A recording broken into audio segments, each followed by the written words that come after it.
పోయిన ఆర్థిక సంవత్సరం కంటే ఈ ఆర్థిక సంవత్సరం ఎక్సైజ్ మీద 7,200 కోట్ల రూపాయల ఆదాయం పెరుగుతుంది. ఈ సంవత్సరం 42,000 కోట్ల రూపాయలు ఎక్సైజ్ మీద మేము ఆదాయం తెచ్చుకుంటామని బడ్జెట్లో పెట్టారా లేదా బట్టి గారిని చెప్పమనండి.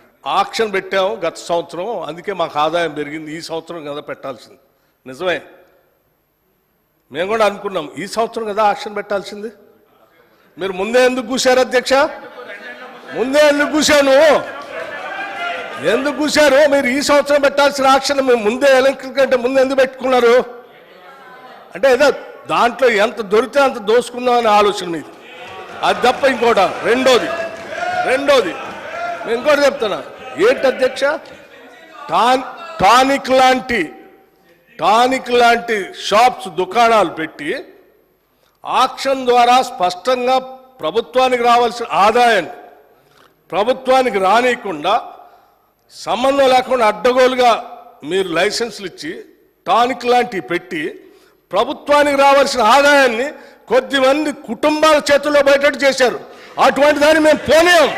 ఆ ఆదాయం అంతా రాష్ట్రానికి వచ్చేటట్టే చేస్తాం. అటువంటి వ్యక్తుల చేతుల్లోకి రాష్ట్ర ఖజానాన్ని పోనీయకుండా మేము జాగ్రత్త కాపాడుతాం. ఆ లెక్కలు కూడా చెప్తాను. మీరు తొందరపడుతున్నారు కాబట్టి ముందే చెప్పాను, ఇంకా ఉంది దాని గురించి అన్ని చెప్తాను. నేను చెప్పిన 42,000 కోట్లు ఎక్సైజ్ మీద ఆదాయం పెంచుకుంటున్నారు. గత సంవత్సరం కంటే 7,200 కోట్లు పెంచుతున్నారు అనే దాన్ని డిస్ప్యూట్ చేయలేదు. నేను చెప్పింది నిజం. అయితే వారు కొన్ని స్వీపింగ్ రిమార్క్స్ చేసినారు. మేము ఏదైనా తప్పు చేస్తే మీరు ప్రభుత్వంలో ఉన్నారు, ఎంక్వైరీ వేయండి, చర్యలు తీసుకోండి, వీఆర్ ఎట్ లిబర్టీ.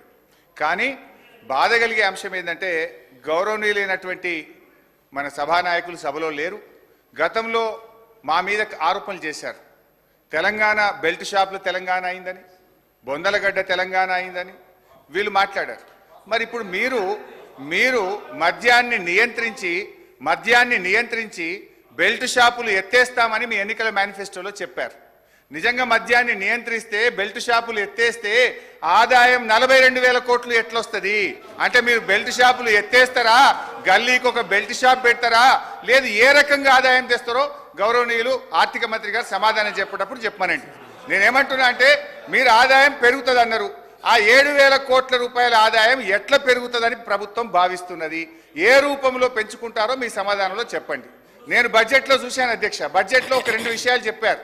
బీర్ల మీద ఆదాయం 2,760 కోట్లు పోయిన సంవత్సరం బీర్ల మీద ఆదాయం వస్తే, ఈ సంవత్సరం బీర్ల మీద 3,500 కోట్ల ఆదాయం వస్తుంది అన్నారు. అంటే బీర్ ధర పెంచుతారా, ఎట్లా వస్తుందో చెప్పండి.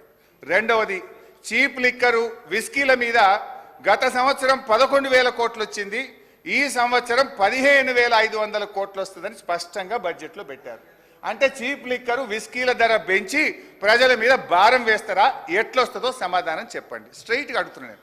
సో మొత్తంగా ఈ ఎక్సైజ్ ఆదాయాన్ని దయచేసి ప్రజలను, ఈ తెలంగాణను బొందలగడ్డ తెలంగాణ చేయకండి, బెల్ట్ షాపులు ఎత్తేయండి, ఈ ఆదాయాన్ని ఇంకో రూపంలో ప్రయత్నం చేయండి. కానీ ఎక్సైజ్ ఆదాయాన్ని పెంచి పేదలకు, ప్రజల మీద భారం వేయొద్దు, మద్యాన్ని ప్రోత్సహించొద్దని మీ ద్వారా ప్రభుత్వానికి విజ్ఞప్తి చేస్తున్నా.